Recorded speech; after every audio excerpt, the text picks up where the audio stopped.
dans une période de Sukkot. On va dire qu'elle a commencé cette période de Sukkot le 24 de Somme. Ok. Elle dure 7 jours. 7 jours. Donc, proprement dit, elle termine là, normalement ce dimanche. Non, plutôt le samedi. Parce qu'aujourd'hui, nous sommes le 6e jour. Ok. Maintenant, nous sommes à la session de Sukkot. Le thème que j'ai donné pour cette session de Sukkot, c'est le rassemblement des familles des Elohim autour du Mashiach, autour de Christ. Ok. Et par la suite, j'ai dit 2 points, l'amour inconditionnel. Ok. Mais bon, pour ce soir, je ne vais pas trop toucher au thème. Ça, je vais toucher à ça demain. C'est à partir de demain que je vais toucher à ça. Mais, n'empêche, ce que je veux dire va concerner toujours aussi le thème, d'une autre façon, et surtout à Sukkot, le cœur même de Sukkot. Ok. Maintenant, déjà pour comprendre, nous sommes à Sukkot, ok. Pour comprendre Sukkot, il faut faire un retour un peu en arrière. Il faut, parce que Sukkot, c'est la fête des pluies.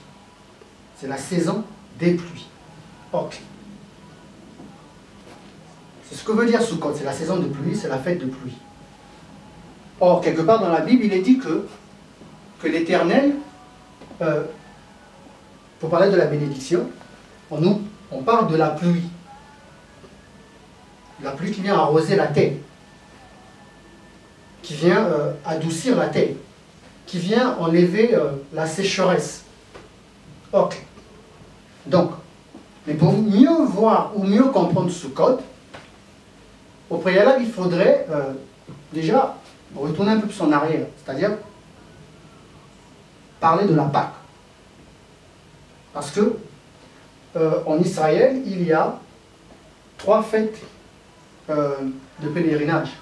3 fêtes qui, on va dire, qui sont reliées. Il y a celle de Pessah, donc la Pâque, il y a celle de Pentecôte, Shavuot, et il y a celle de Tabernacle, c'est-à-dire de Sukkot, celle que nous sommes aujourd'hui. La 3e. C'est les 3 fêtes de pèlerinage. Mais maintenant, pourquoi ils sont reliés? Parce que déjà, derrière ces fêtes-là, ce sont en fait des débuts de saison. La Pâque, qui est la première fête, qui est la tête de l'année, elle nous parle en fait du printemps, le renouveau du printemps. Or, le printemps, c'est en fait la naissance. C'est la période de l'enfantement. D'où la sortie d'Égypte. Lorsqu'on dit un peuple sort d'Égypte, il s'agit en fait de la naissance. Une femme vient d'enfanter. Mais cet enfant qui vient de naître doit aller au mont Sinaï pour célébrer quoi? Ses fiançailles. Donc c'est Pentecôte. Il y a une histoire de conte de Lemaire, 49 jours, et le 50e jour c'est Pentecôte. Donc, pour célébrer ses fiançailles, ça veut dire que cet enfant qui vient de naître a quitté l'adolescence, l'enfance, pour devenir un fils, pour devenir une fille mature. Et après ça, quand on sort de Pentecôte, quand on sort de Shavuot, il s'agit après de la maturation. C'est-à-dire que ce fils-là est arrivé à son terme, est achevé, est accompli. D'où Sukkot, on voit dans la tradition juive, c'est une fête des 7 invités. les 7 invités sous la tente, dans la souka. À l'intérieur, donc, il y a 7 invités. Chaque invité apporte quelque chose. Donc, il vient remplir ce fils-là, il vient le remplir pleinement. Donc, il y a 7 invités. Donc, Sukkot, c'est la maturation de ce fils et il devient achevé, il devient complet. Et Sukkot, il y a à y voir avec l'automne. De la même façon que la Pâque a un lien avec le printemps, Pentecôte a un lien avec l'été, et Sukkot a un lien avec l'automne. Et Sukkot, comme je l'ai dit tout à l'heure, cette fête, elle a commencé à partir du 24 septembre. Donc, juste après l'automne, d'une manière officielle. Parce que l'automne a commencé cette année le 23. Donc, derrière ces fêtes, on réalise que, en fait, ce sont en fait des... En fait, derrière, ce sont des saisons. Ce sont en fait des saisons qui sont mises à l'honneur. Il s'agit en fait ce sont des célébrations de saison. Ce sont des célébrations du temps. Parce que lorsqu'on va arriver à l'hiver en fait, c'est là où en fait, puisque la neige tombe, il s'agit en fait de la vieillesse. Puisque la neige elle est de couleur blanche, et quand on devient vieux, on a quoi? On a des cheveux blancs sur la tête. Donc c'est... Et lorsqu'on va arriver au mois de décembre, lorsqu'on va célébrer Hanouka, Hanouka, la fête de lumière, c'est pour parler de la vieillesse. Et c'est l'hiver. Ok. Donc, maintenant, nous, ce qui nous importe ici, c'est Sukkot, la fête de pluie, la fête de réjouissance. La pluie qui nous apporte la bénédiction. Ok. Ok. Donc, on a compris qu'en fait, les 4 saisons dans l'année nous rythment en fait les 4 périodes, les 4 âges, les 4 cycles de l'homme en fait. De tout être humain en fait. C'est-à-dire, la naissance, c'est la Pâque. Pentecôte, c'est celui qui vient de naître devient un fils. Et Sukkot, donc les tabernacles, ce fils-là devient mature, devient achevé, devient complet. Et l'hiver, lorsqu'on va célébrer Hanouka, c'est en fait la vieillesse. C'est la vieillesse. Qui est quoi? Le cycle normal de tout être humain en fait. Naissance, fils, maturation et vieillesse. Voici ce qui se cache en fait derrière ces fêtes-là. Donc là, nous célébrons en fait la maturation du fils qui est né en fait là pendant la fête de Pessa en fait. C'est-à-dire ce fils-là, là il devient mature, il devient achevé, il devient complet. Or, ce terme achevé, ce terme complet, on le lit pour la première fois au 7e jour de la création. On nous dit que Dieu acheva, se reposa de ses œuvres. Pourquoi? Parce que il a achevé en fait l'ouvrage. Il a atteint en fait la maturation de son projet. Donc ça a été complet, ça a été parfait. Donc le 7e jour de la création met en fait on va dire, met l'accent sur en fait sur l'automne, sur Sukkot. Et dans le monde juif,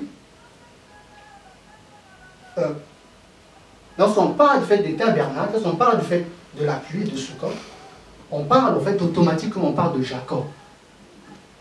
On touche à Jacob. Donc,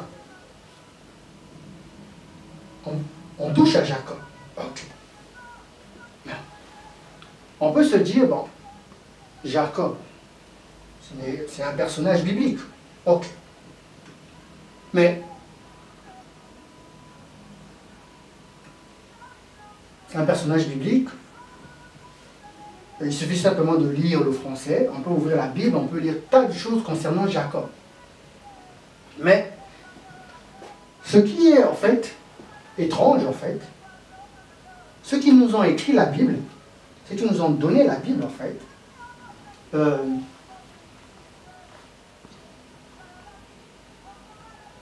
ils ne nous ont pas, en fait, simplement écrit des récits, en fait, des personnages, en fait. Ils n'ont pas, en fait, c'est pas, ils n'ont pas passé leur temps être à nous raconter, en fait, une histoire d'une personne qui s'appelle Jacob, du but en blanc, voilà, quelqu'un d'ordinaire, quoi. Non, il ne s'agit pas de ça, en fait. Parce que derrière ce personnage-là, Jacob, en fait, il symbolise beaucoup de choses. Il parle de beaucoup de choses. Et déjà, pour ceux-là qui nous ont écrit la Bible, en fait, qui nous ont donné la Bible, derrière ce personnage de Jacob se cache, en fait, premièrement, l'humanité, le genre humain, en fait. Parce que Jacob, Jacob symbolise, en fait, l'esprit. L'esprit qui est, en fait, dans chaque être humain. Parle de l'esprit. C'est la fête, en d'autres termes, de l'esprit. Et nous le savons tous aujourd'hui, l'homme n'est pas simplement un amas de chair et de sang. Ce qu'il fait, sa force, c'est l'esprit qui réside en lui. Donc, Jacob met en fait un point d'honneur sur l'esprit. Jacob, il s'agit en fait de l'esprit. Donc, quand on parle de Jacob, il s'agit en fait de l'esprit qui est dans le genre humain. Dans le genre humain. Ok. Jacob symbolise l'esprit. En d'autres termes, on peut dire la conscience. La conscience humaine. Ok. Maintenant, on va voir un truc concernant Jacob. On va voir un truc concernant Jacob. Dans Genèse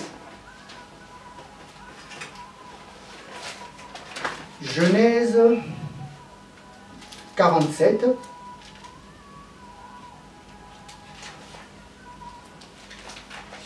à partir du verset 47, à partir du verset 7,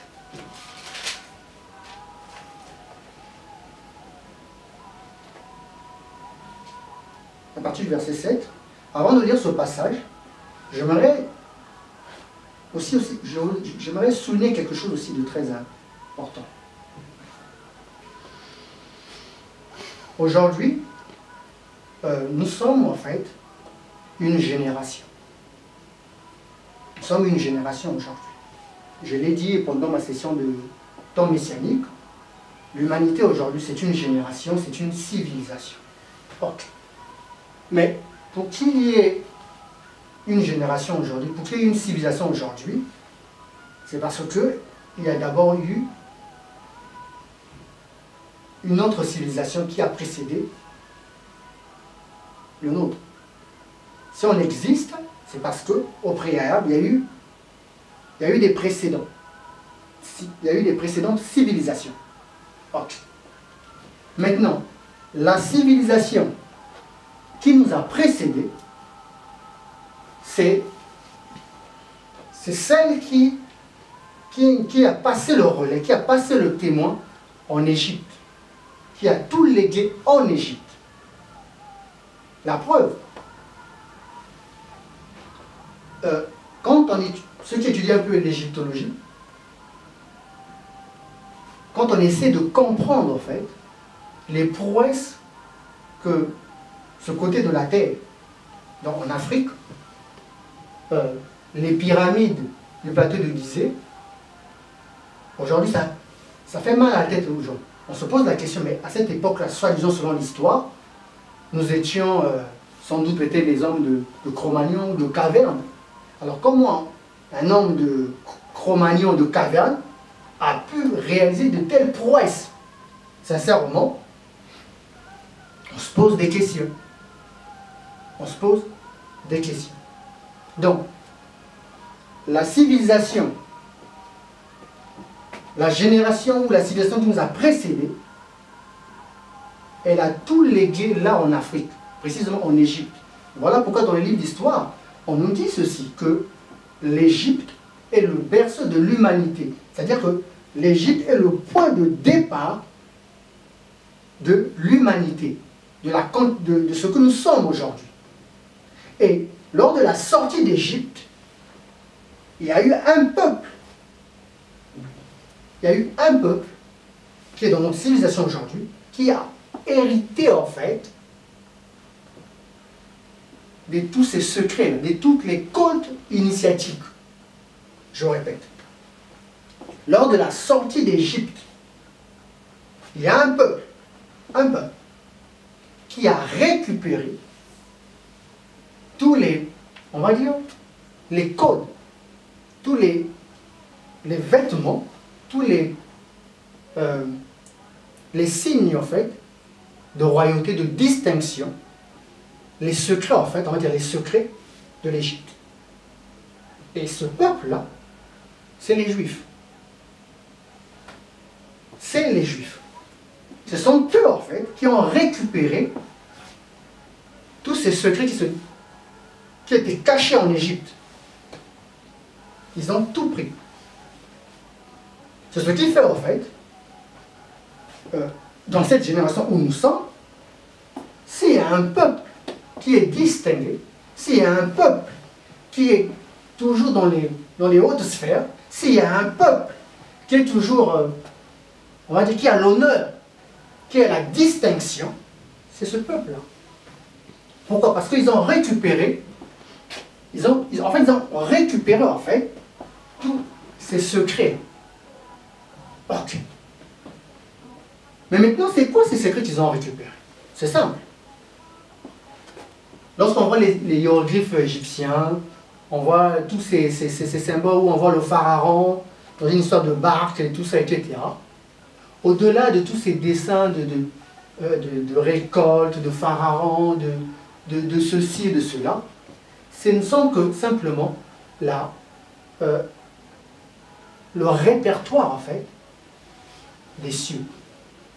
Je répète, la sagesse égyptienne nous a écrit, en fait, nous a légué, en fait, la cartographie, ou si vous voulez, la topographie du ciel, en fait. C'est-à-dire des mondes célestes, des réalités cosmiques, en fait.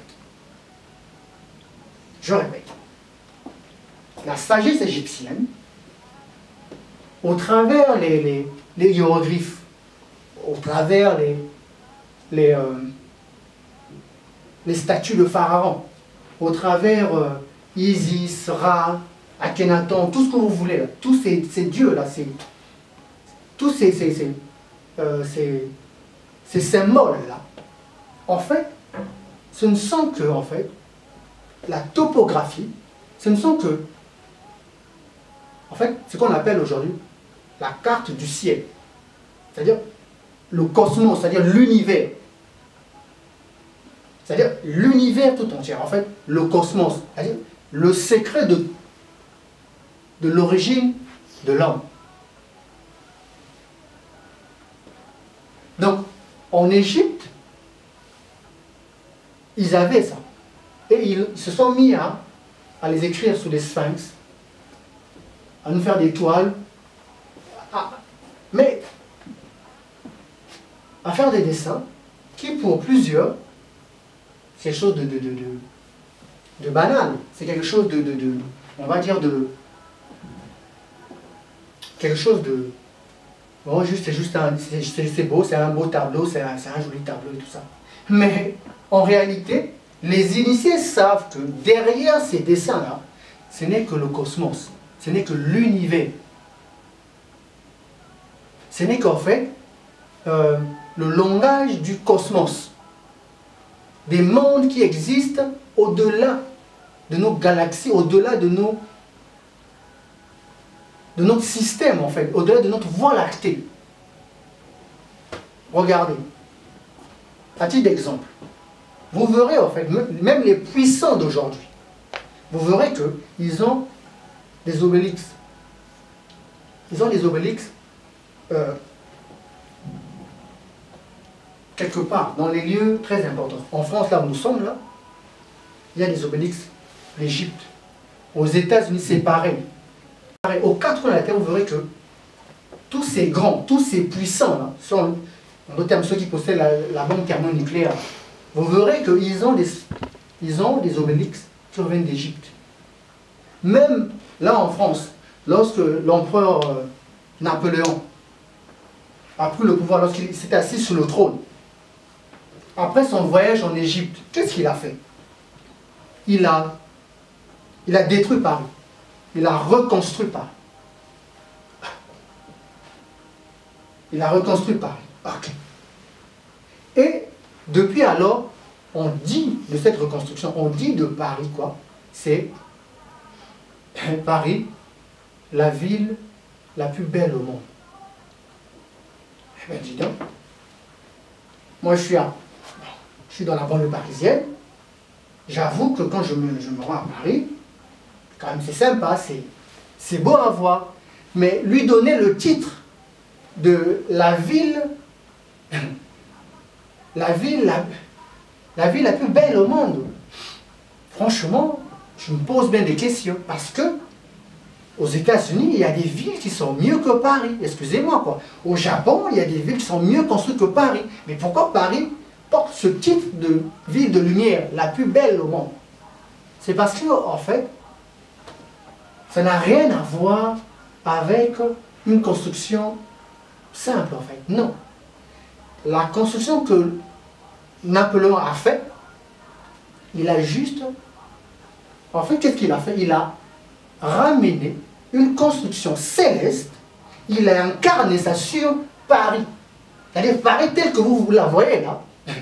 Paris, en fait, cette ville-là, elle est, là où nous sommes, là, elle est construite sur, en fait, un coin du cosmos. C'est-à-dire, on a pris, en fait, un paysage, c'est-à-dire, topographie du ciel, qu'on a incarné ça sur la terre. Donc, Paris, elle est construite sur la base, en fait, de la carte du ciel, c'est-à-dire d'un endroit céleste qu'on a ramené ça sur la terre. D'ailleurs, le nom que Paris porte, dans les décodages, les initiés savent ceci, c'est la barque d'Isis. C'est-à-dire, Paris, Parisiste, c'est la barque d'Isis. Mais la barque d'Isis de quoi? On nous parle simplement de la topographie du ciel, c'est-à-dire que les constellations, c'est-à-dire un coin cosmique qu'on a incarné là, au cœur de Paris. Au cœur de Paris, c'est une construction céleste qui a été incarnée sur la terre. Voilà pourquoi elle porte le titre de ville de lumière. Pourquoi? Parce que les constellations, ce sont des lumières. Ce sont des étoiles qui brillent. Ce sont des étoiles qui impactent, qui influencent, qui règlent le quotidien de la réalité de ceux qui vivent sur la terre. Voilà pourquoi Paris peut porter ce titre-là. Donc, ce n'est pas simplement une construction comme ça, non. Non, non. C'est ça. Les initiés savent que c'est la clé de voûte de quelque chose. C'est la clé de quelque chose. Donc, l'Égypte et cet endroit-là est l'endroit, on va dire le poste,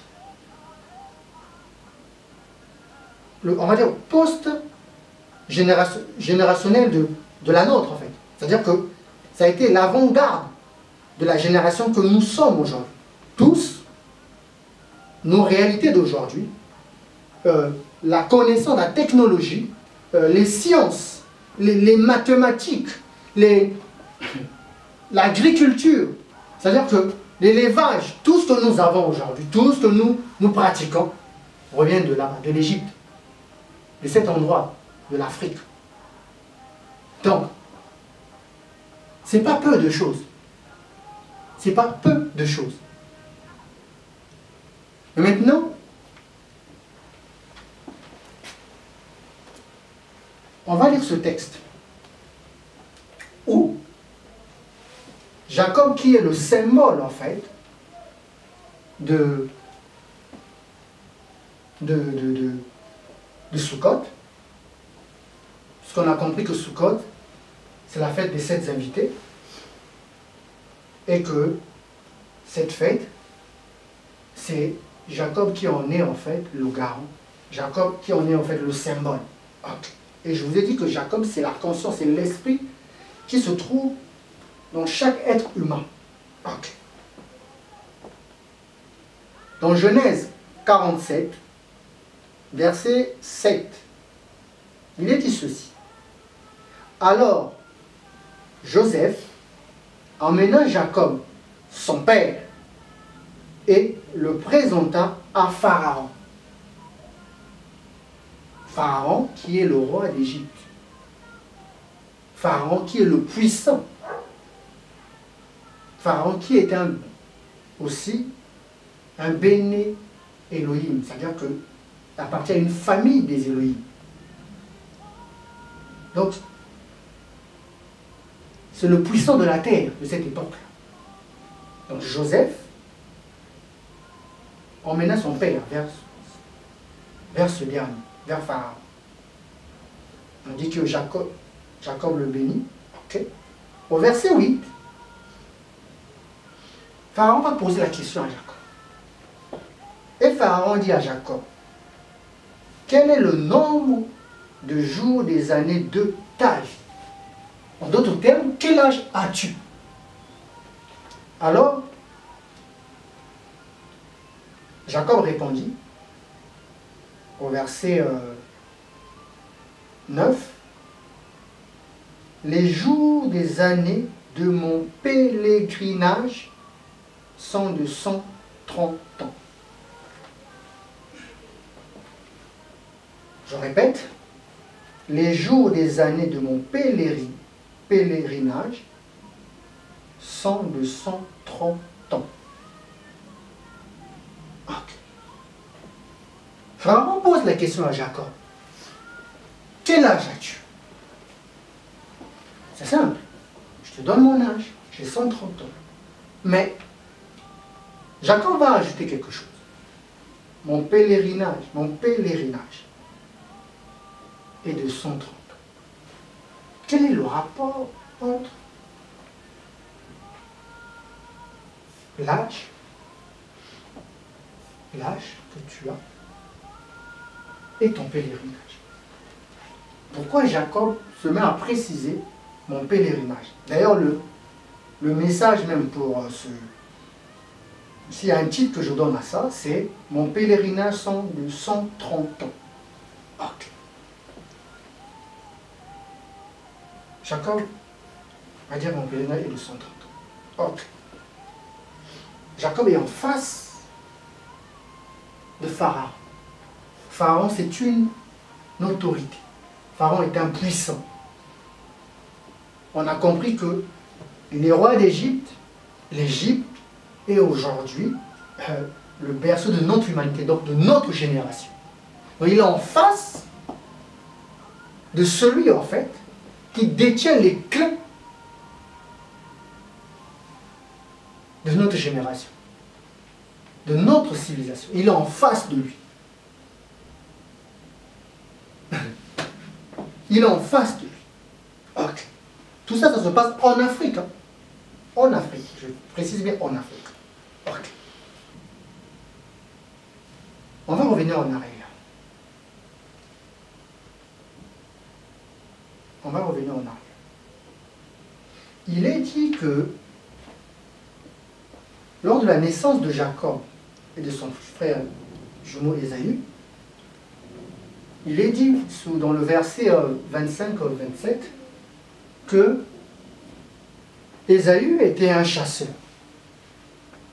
Lui, il aimait chasser. Il partait tout le temps à la chasse. Okay. Mais Jacob, lui, était toujours dans la tente. Il était toujours dans la tente de sa mère. Il était toujours dans la tente de sa mère. Or, Sukkot, c'est la fête des tentes aussi. C'est la fête du tabernacle, c'est la fête des cabanes, des huttes. Donc Jacob était tout le temps dans la tente de sa mère. Et en Israël, quand on parle de tente, on fait directe allusion à, on va dire, à la femme. À la femme. Okay. Et pour y revenir un peu, j'ai eu à dire que 2018 est l'année du témoignage de la femme. Okay. Donc, Jacob, c'est quelqu'un qui aimait être dans les tentes. D'où on attribue ce titre de... On attribue cette fête-là à Jacob. La fête des tentes, puisqu'il aimait être dans les tentes. Okay. Mais, qu'est-ce qui se... Est-ce que, dans la Bible, quand on nous parle d'une femme, est-ce que c'est juste comme ça? Est-ce que c'est... Voilà, une femme juste comme ça? Non. Non. Derrière les personnages, comme je l'ai déjà dit au préambule, là, derrière les personnes, derrière des hommes, derrière des femmes, derrière des années, des lieux, se révèlent être en fait des concepts, se révèlent être en fait des choses codées en fait. Okay. Donc, on va aussi retenir cette histoire de la tente. Pourquoi? Parce que c'est le lieu de la femme. Il aimait être toujours dans la tente parce que c'est le lieu de la femme. Okay. Un soir, après que Jacob est sorti de son beau-père Laban, il va devoir aller croiser son frère, Ésaü. Avec les deux, ils ont un vieux conflit de droit de naissance. Un vieux conflit. Non seulement de droit de naissance, mais aussi de la bénédiction que Jacob a usurpée. Okay. Et sur le chemin de cette rencontre, les deux hommes vont envoyer en fait, on va dire des messagers. Ésaü va envoyer des messagers. Ils vont croiser Jacob. Ok. Et, pris de stupeur en fait, à cause de cette rencontre de Jacob avec son frère, quelque chose va se passer en fait. Jacob va se retirer à la veille de cette rencontre. Il va se retirer dans un coin.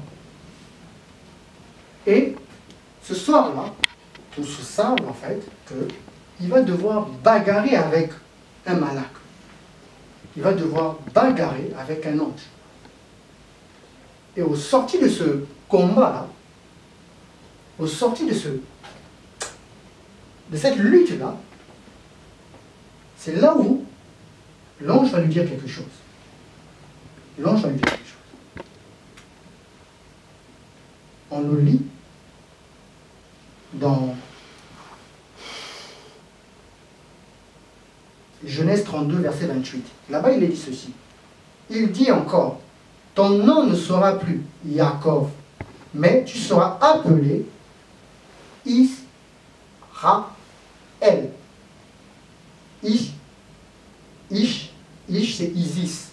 Ra, c'est le dieu Ra toujours en Égypte. El, c'est les Elohim. Donc, Ish, c'est le côté féminin de Dieu. Ra, c'est le côté masculin de Dieu. Et lorsque deux genres s'unissent, en fait, ça enfante une pluralité des choses. Donc, les Élohim. Tu seras appelé Israël. Pourquoi? Car tu as lutté avec Dieu. Premier point. Et avec les hommes. Et tu as été vainqueur. Israël. On lui donne un nom. Ok. Donc Jacob se fait appeler Israël. Ok. Donc, or, Jacob, c'est la fête de Sukkot. La fête de Sukkot, il y a 7 invités. Donc, lui symbolise la fête de Sukkot.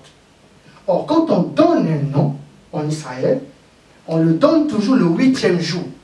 Donc, cet ange-là, qui a donné le nom à Jacob, lui a en fait changé de niveau. Il a fait sauter de l'étape du 7 pour lui entraîner dans l'étape de 8. Ok. Mais comment faire pour ressortir en fait ce personnage, l'homme avec qui ce soir-là que Jacob s'est battu? On va faire un truc simple. On va utiliser la gématria. Israël, c'est 541. Et l'ange, ça c'est le nom que l'ange a donné à Jacob. Et Jacob a pour valeur numérique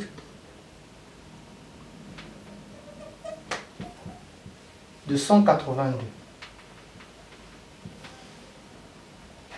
Ça c'est le nom de Jacob. L'homme de 7, on lui donne un autre nom pour qu'il devienne l'homme de 8. Ok. Et là, la différence entre ces deux noms-là, ça me donne 359. Ok. 359, on donne bien des choses. Mais là, il nous donne Satan. Il nous donne Satan. C'est-à-dire l'adversaire, celui qui nous arrête en fait. Celui qui nous... en fait, celui qui détermine est-ce que tu restes toujours dans tes galères, tu restes toujours dans tes luttes, tu restes toujours dans tes combats entre les Elohim et les hommes, ou est-ce que tu es prêt maintenant à passer à autre chose? Donc, le fameux ange qui donne le nom d'Israël à Jacob, c'est Satan. Ok. Et Satan, comme je l'ai dit pendant le temps de moisson, la session des fils de l'Est, j'ai dit que c'est un chérubin. Ce sont ceux-là qui sont postés devant l'arbre de vie. En d'autres termes, ceux qui détiennent en fait les clés d'Éden, qui détiennent en fait les clés de l'arbre de vie.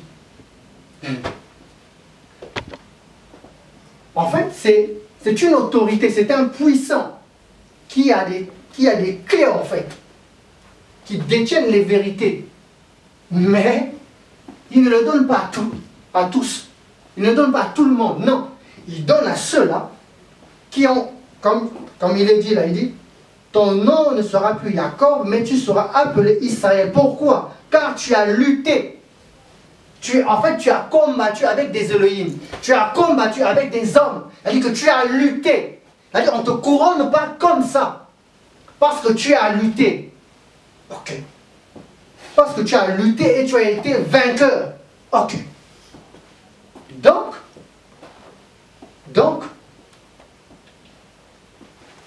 de cette lutte de Jacob, en fait, avec son frère, avec son frère, et avec des Elohim, c'est-à-dire des forces, des puissants, on lui a donné quelque chose dans la nuit. C'est-à-dire que, puisque cette lutte s'est passée, ce n'était pas dans le jour. Non, cette lutte s'est passée dans la nuit. Là où les choses se décident, là où les choses sont...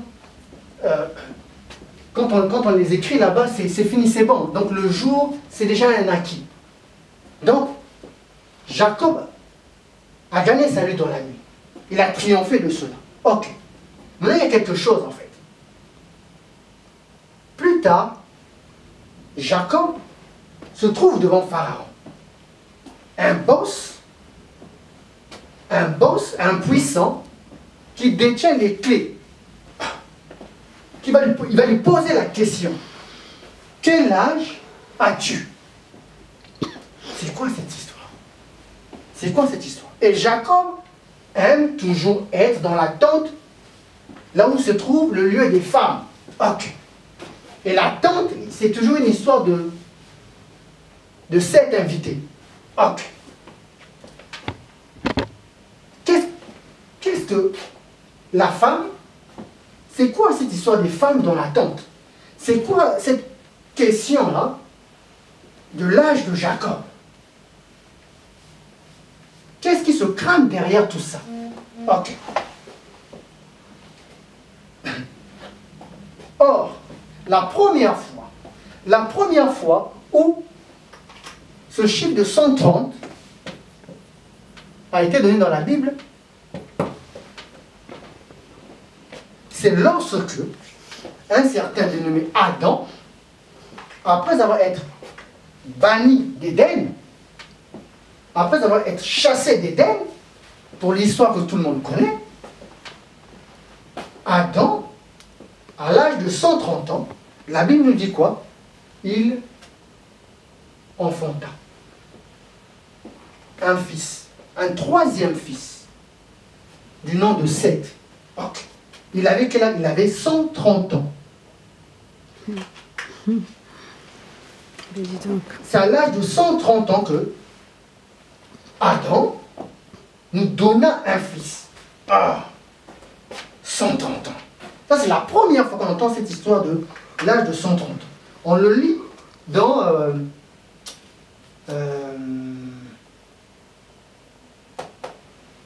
Genèse 5, verset 4. On dit qu'Adam, à 130 ans, donna un fils du nom de Seth.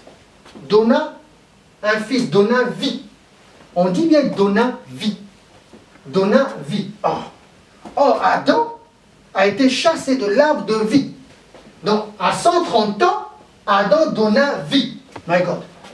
Si Adam a été chassé de l'arbre de vie, et à 130 ans, il donna vie, ça veut dire que Adam, à 130 ans, a su retrouver l'arbre de vie. Je répète. Adam, à 130 ans, non, Adam a été chassé d'Éden.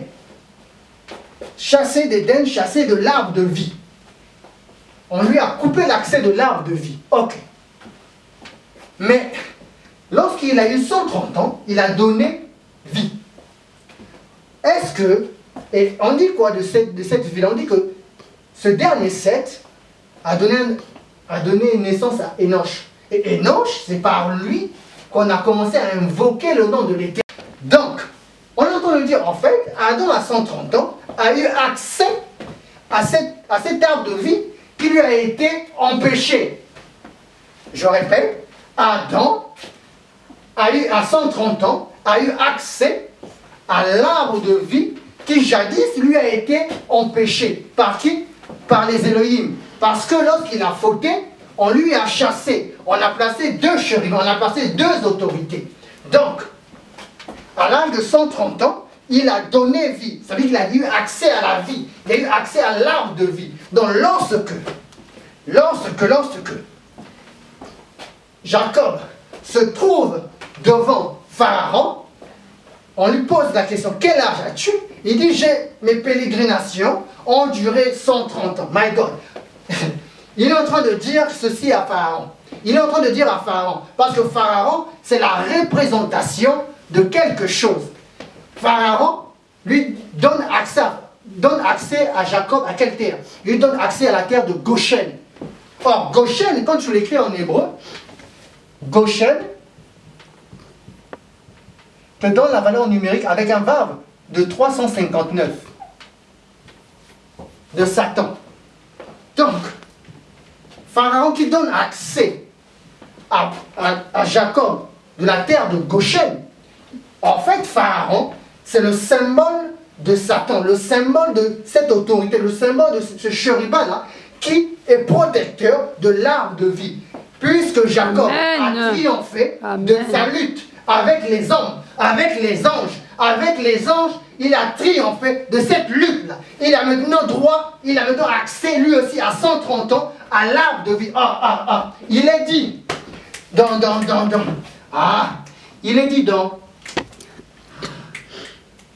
il est dit dans le livre de Genèse, Genèse 13, verset 10 à 11, il est dit ceci, que lors de la séparation de Abraham et son neveu Lot, Lot a vu quelque chose. Qu'a-t-il vu? Il a vu les plaines du Jourdain. Et on dit quoi? Ces plaines du Jourdain là sont comme... attendez, je vais vous lire ça. Genèse 13, verset 10 à 11. Genèse 13, verset 10 à 11. La séparation de Lot et son oncle. On dit Lot leva les yeux et il vit toute la plaine du Jourdain qui était entièrement arrosée. Avant que l'Éternel eût détruit Sodome et Gomorrhe, c'était jusqu'à Tsor, comme un jardin de l'Éternel, comme l'Égypte. My God. On dit quoi? On dit que Sodome et Gomorrhe étaient comme un jardin de l'Éternel, comme l'Égypte. Or, c'est quoi le jardin de l'Éternel? Le jardin de l'Éternel, c'est l'arbre de vie, c'est l'Éden. Donc, on nous dit là aussi que l'Égypte, c'était aussi l'Éden. Donc, lorsque Pharaon donne accès à Jacob, à la terre de Goshen, c'est simplement, simplement dans la journée, la réalisation de sa lutte avec l'ange de Goshen. C'est simplement, c'est-à-dire le combat, c'est-à-dire la bagarre, c'est-à-dire le combat qu'il a eu avec l'ange de Goshen. Tu ne peux pas hériter une terre si tu ne peux pas déjà triompher de l'ange qui est gardien de cette terre-là. Il a triomphé de l'ange qui possède cette terre-là. Et cette terre de Goshen, on nous dit ici, c'était l'Éden. Donc, ce pharaon qui est en face de Jacob, c'était quoi? C'était un chérubin, c'était un puissant, c'était une autorité. Or, ces chérubins-là aujourd'hui, dans notre espace, dans notre réalité, dans notre génération actuelle, c'est quoi ces chérubins? Ce sont les puissants de la terre, ce sont les chefs d'État, ce sont les présidents de la République, ce sont les rois dans certaines contrées. Ce sont ceux-là qui détiennent les clés d'Éden. Ce sont ceux-là qui peuvent te dire, parce que tu as triomphé la nuit, je peux te donner accès à une part de la France. Je peux te donner accès à une part de la France qui n'est que la représentation des topographies, des corps célestes qui a été incarné en France. Tu ne peux pas posséder la France si au préalable, tu ne triomphes pas de l'ange qui est gardien de la terre française. Amen. Jacob a triomphé de cela. Jacob s'est battu corps et âme. On dit, puisque tu as lutté avec les dieux et tu as lutté avec les hommes, maintenant tu peux avoir accès à cette terre de Goshen. Maintenant tu peux avoir accès à cette terre de Goshen. Et on voit que l'ange qui lui donne ce nom, c'est l'ange qui est aussi propriétaire de la terre de Goshen. Amen. Or, la terre de Goshen, c'est l'arbre de vie. Or, la terre de Goshen, c'est l'Éden. Et chaque Éden est toujours protecteur par une autorité. Chaque terre. Le symbole d'Éden, c'est quoi? Ce sont les meilleurs fruits d'une terre. Amen. En France, les meilleurs fruits de l'Éden français, c'est le président actuel qui en est le garant. Tu vas aux quatre coins de la terre. Ceux qui détiennent les meilleurs fruits, les meilleures parts d'une nation, ce sont les autorités qui sont élevées en dignité à cet endroit. Tant que tu ne triomphes pas de l'ange qui est détenteur de cette parcelle-là, on ne peut pas te le donner. On ne peut pas te donner ça. Et on nous le dit clairement. Jacob a 130 ans. À 130 ans, il a eu accès, comme Adam a eu accès de nouveau à l'Éden, puisqu'il a su donner la vie. Et je vous ai dit qu'il est tout le temps dans l'attente. Il est tout le temps dans l'attente. Or, l'attente, c'est une histoire de femme. Est-ce que c'est simplement une histoire de femme? Non. Non. Non. Jacob est tout le temps dans l'attente. Pourquoi? Parce que l'attente symbolise quelque chose. La première fois qu'une femme a été créée, tel que nous dit la Bible. On l'a retirée de la côte de l'homme, de Adam. Et Adam a dit quoi? A donné un nom à la première femme. Il a dit, tu t'appelleras Ève. Pourquoi Ève? La mère des vivants, la mère des immortels, la mère de ceux qui... Amen. C'est-à-dire que tu t'appelleras, il dit femme, tu t'appelleras Ève, la mère des vivants, la mère des immortels, la mère de ceux qui triomphent. Oh, c'est quoi cette histoire de ceux qui triomphent? Parce que la femme, je vais vous montrer un truc, vous allez être choqués. La femme, son pictogramme en fait, c'est Vénus, planète de l'amour, planète mobile qui parle de l'amour. Or, cette planète-là est logée où? Est logée chez le taureau. Chez le taureau. Or, le taureau parle de la terre. Dans la terre, on le dessine comme ça, c'est Vénus inversée.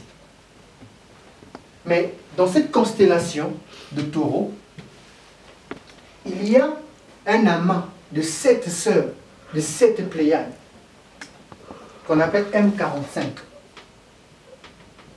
M45 te parle déjà de Adam. Dans cet amas de 7 sœurs, en fait, on te parle en fait des 7 sœurs, des 7 Pléiades, les 7 sœurs. Ok. Mais ces 7 sœurs-là te parlent en fait des 7 soleils qui tournent autour du soleil central, qu'on appelle Axiom. En fait, c'est le système des Pléiades. C'est le système des soleils. Dans d'autres termes, en fait, quand on dit Adam, plutôt Jacob est dans la tente, en fait, quand on dit qu'en fait, est dans la tente des femmes, en fait, il est en train de chercher le chemin de la source. Parce qu'en fait, en réalité, entre le genre masculin et le genre féminin, celui qui a été créé le dernier, c'est la femme. Et la Bible dit clairement que la fin d'une chose vaut mieux que son commencement. Si la femme est la dernière à être créée, ça veut dire qu'elle est terrible. Parce que Amen. la femme, en fait, en réalité, elle incarne sur la terre, en fait, l'image de la source. Amen. Donc, quand l'homme va auprès de la femme, en fait, inconsciemment, c'est sa porte d'accès. D'ailleurs, c'est la femme qui porte l'homme dans le ventre. C'est la femme qui porte l'homme dans le ventre. Et c'est une femme qui prend le relais pour élever ce dernier après être devenu fils, puisqu'il ne peut plus montrer sa nudité auprès de ses parents, c'est une autre femme qui prend le relais. Donc on voit que la femme est au cœur en fait de la vie des hommes. Et que on le sait tous, derrière un homme, c'est une femme. C'est une femme. Donc, le fait que Adam, plutôt le fait que Jacob est dans la tente de sa mère, dans la tente des femmes, est en train de nous dire en fait que ce Dieu-là cherche simplement à retrouver la source, en d'autres termes à retrouver l'Éden. Donc, et que dans cette tente-là, il y a 7 invités. Or, les 7 invités, ce sont les 7 seuls. C'est prouvé même scientifiquement que l'ADN, le jeune homme humain, est constitué de 7 femmes, de 7 matrices différentes.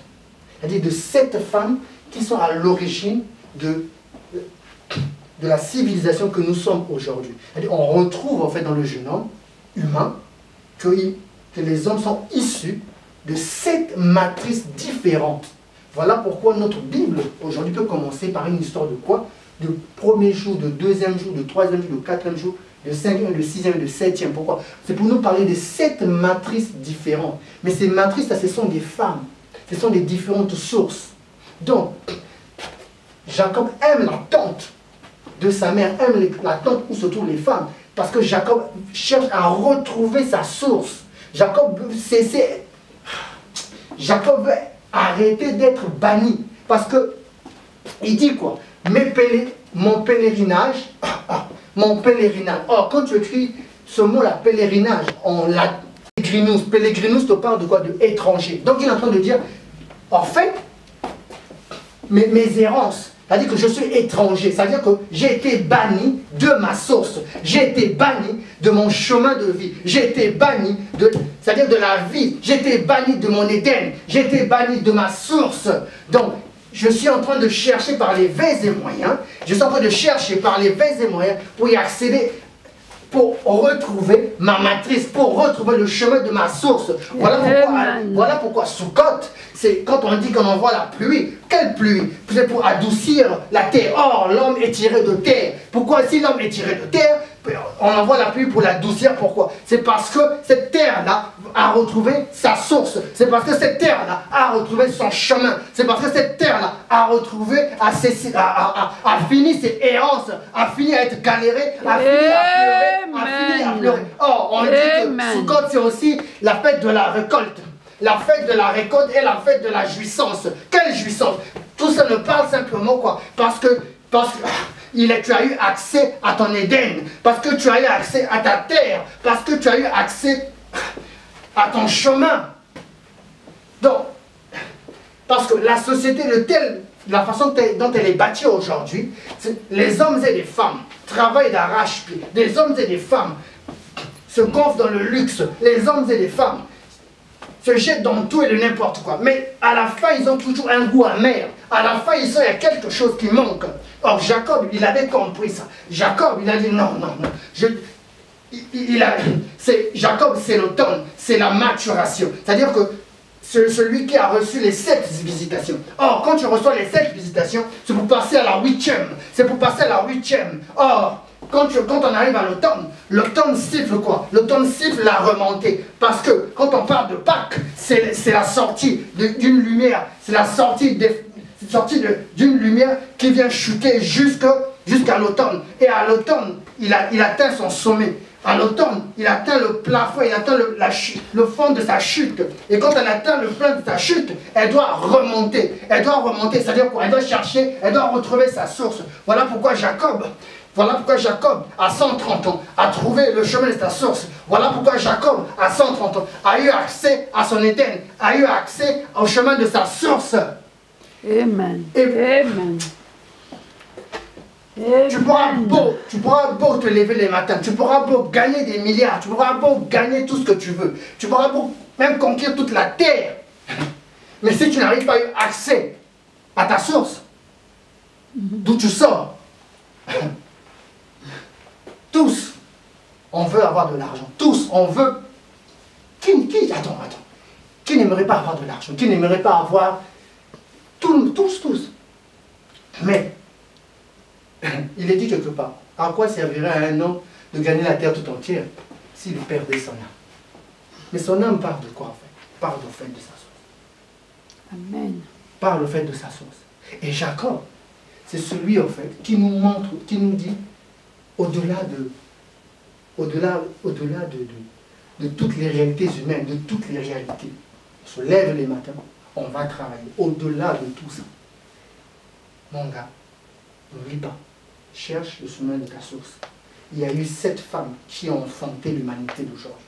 Il y a 7 femmes qui sont l'auteur du le génome humain, de l'ADN humain aujourd'hui. Il y a 7 femmes. Et tu as intérêt à trouver celle qui te concerne, celle qui te donne accès à ta source, celle qui te donne accès à ta source, à ta lumière. Sinon, on a vu des Steve Jobs ici, à la fin de leur vie. On en a vu. Je ne dis pas que l'argent n'est pas important, non. On est fait de sang et de chair, on n'est pas que fait d'esprit. On a besoin pour beaucoup de raisons.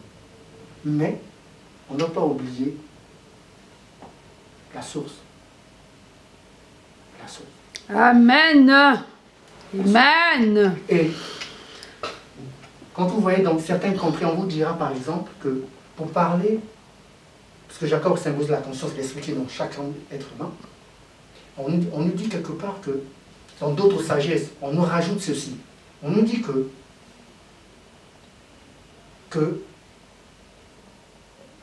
à l'origine, il n'y a qu'un esprit, c'est celui qu'on appelle le grand esprit de toutes choses. Et c'est lui qui est à l'origine de tout.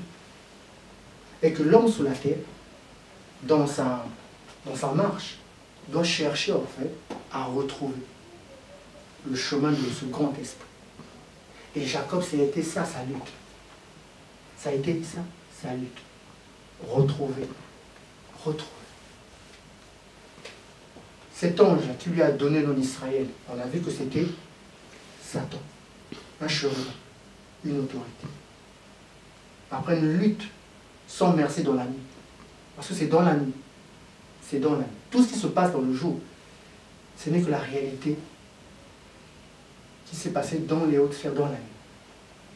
Il a triomphé de cela. On a vu que cet ange-là avait la valeur numérique de 359. Et la terre que Jacob a possédée porte aussi cette même valeur numérique, Goshen, de 359. Donc ça veut dire quoi? C'est-à-dire que ce qu'il a possédé dans le jour, c'est parce qu'il a triomphé de cet ange-là dans la nuit. Et on nous dit que Goshen, qui est une terre d'Égypte qui est comparée à Éden. Comparée à Éden. Mais qui lui donne cette terre-là? Qui lui donne cette terre-là? C'est le boss de cette terre-là, le puissant de cette terre, c'est-à-dire Pharaon. Donc en d'autres termes, l'Égypte, qui est une portion d'Éden, une part d'Éden, ce sont en fait des puissants, des autorités. C'est-à-dire que nos présidents et nos rois qui détiennent en fait des clés de l'Éden. En fait. C'est quand même fou. Hein. En fait, je ne sais pas souvent si vous réfléchissez. C'est-à-dire que pendant que les gens cogitent en fait, pendant que les gens réfléchissent, comment je veux faire pour m'en sortir, en fait, sur la terre, ceux qui nous gouvernent en fait, ce sont eux qui possèdent les secrets, en fait, qui détiennent les clés. Mais ils ne te donnent pas accès comme ça. Ils ne te donnent pas accès. Puisqu'on a entendu l'ange qui est garant de cette terre-là. En deux termes, Pharaon. Puisque c'est Pharaon dans la journée qui a donné la terre de Goshen à Jacob. Donc, il lui dit, qu'est-ce que l'ange là lui dit? Tu as lutté. Tu as lutté. Avec les hommes. Avec les hommes. Pas un homme. Les hommes. Et tu as lutté avec les dieux. Là, le terme Dieu, ce sont les Elohim. Et tu as lutté avec des Elohim. Avec les dieux. Et tu as été trouvé vainqueur. Amen. Tu as été trouvé vainqueur. Amen. Pourquoi? Pour entrer dans ton Éden, pour avoir ta portion, pour avoir ta tête, là où tu peux jouer. Eh bien, dis donc. Voilà. Je voulais finir sur ceci. Lorsque j'ai mis l'affiche, le flyer de Sukkot, je l'ai mis avec une déclaration universelle des droits de l'homme. Je l'ai fait exprès. C'était juste pour susciter la curiosité. Je veux lire cette déclaration universelle des droits de l'homme de l'article 4 de l'an 1948. Il est dit là-bas ceci: nul ne sera tenu en esclavage ni en servitude. L'esclavage et la traite des esclaves sont interdits sous toutes leurs formes. Je le relis. Nul ne sera tenu en esclavage ni en servitude. L'esclavage et la traite des esclaves sont interdits sous toutes leurs formes. Déclaration universelle de droits de l'homme. C'est-à-dire une déclaration universelle. Donc on considère en fait que, dans cette déclaration-là, on considère en fait l'homme, c'est l'univers, d'une manière simple en fait. C'est-à-dire que l'homme que tu es en fait, que elle est en fait, c'est l'univers, c'est le cosmos. C'est le cosmos, en miniature. C'est l'univers. Et on interdit l'esclavage et toutes les formes possibles de l'esclavage qui existent. Mais quand on y regarde, on se pose bien des questions. On se pose bien des questions. Et depuis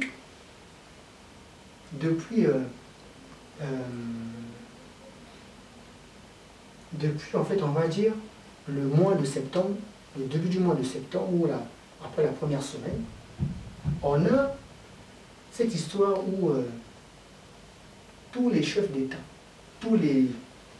ces autorités-là, tous ces puissants, c'est-à-dire ces puissants qui détiennent en fait l'Éden, d'autres qui détiennent les parts les plus jutées de leur terre, en fait, qui est le symbole, qui est l'image de l'Éden, sont en train de s'acharner sur l'Angleterre concernant le Brexit.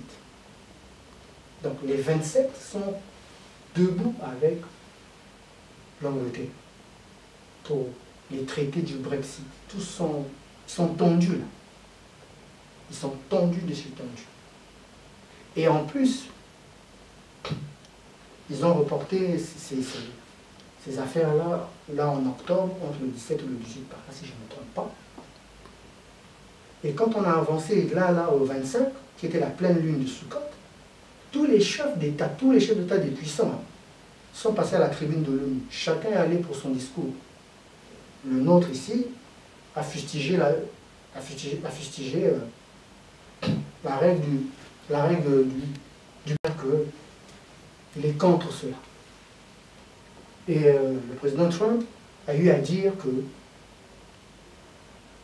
que son administration est le meilleur de toutes les administrations qui existaient avant lui et qui fait du bon boulot. Mais chacun est allé avec ses propos. Mais pourquoi tout ça se passe dans le mois de septembre? Je vais terminer par là. Quand on écrit septembre en français,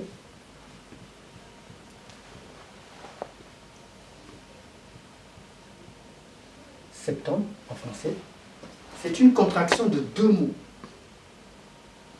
On a là en fait 7, et là on a ombre.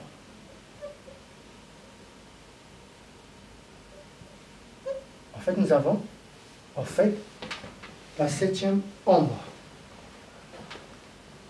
Or, lorsqu'on parle de l'ombre, c'est parce que quelque part, en fait, il y a la lumière.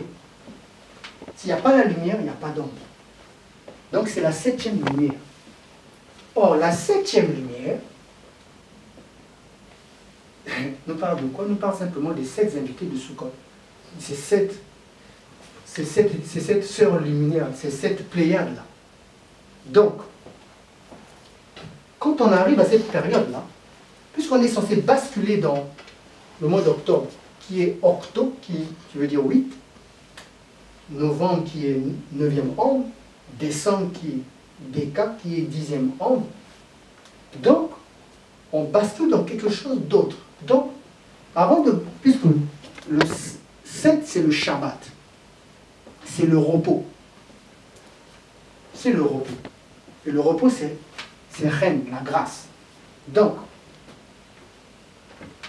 ce qui se passe, et là, présentement, ce qui se passe présentement, en fait, c'est que il y a en fait un mouvement de grâce, de libération, en fait, où les gens, en fait, où certaines nations vont respirer un peu, vont essayer, voilà, vont respirer un peu. Regardez, hein, il y a le président Poutine qui est allé se positionner comme par hasard vers l'axe de l'équateur, où passe cette fameuse ligne imaginaire. Il est allé se positionner là-bas, sur les intérêts de ceux-là qui sont ici. Et le ministre des Affaires étrangères a commencé à se plaindre. Pourquoi? Parce que c'est pas normal. C'est pas normal. Donc, quand on est dans ce mois-là, vous allez toujours remarquer, il y a toujours des choses terribles qui arrivent. Il y a toujours des décisions terribles qui arrivent. Pourquoi? Ces décisions-là ont pour but d'emmener les gens dans leur repos. emmener les gens dans leur temps de joie, emmener les gens dans leur temps d'allégresse. Et tout ce qui est en train de se passer sur ce système de l'Union européenne, parce que l'Union européenne, d'ailleurs on voit par le symbole, c'est un cercle des étoiles. C'est un cercle des étoiles. Donc, ce sont des familles des Elohim. Ce sont des familles des Elohim. Donc, ce fameux cercle est en train de prendre des coups. Est en train de prendre les coups. Ceux qui détiennent cette famille-là, ceux qui dirigent cette union-là, en train de prendre des coups. Donc, demain, je vais plutôt toucher à ça. Demain, je vais ouvrir ça un peu plus mieux. Je voudrais vous donner ça comme ça. Mais demain, je vais ouvrir ça. Demain, je ne serai pas en direct, ni demain, ni après-demain. Je vais vous partager avec vous cette pensée de Jacob qui a atteint le 7e jour, mais qui a basculé au 8e.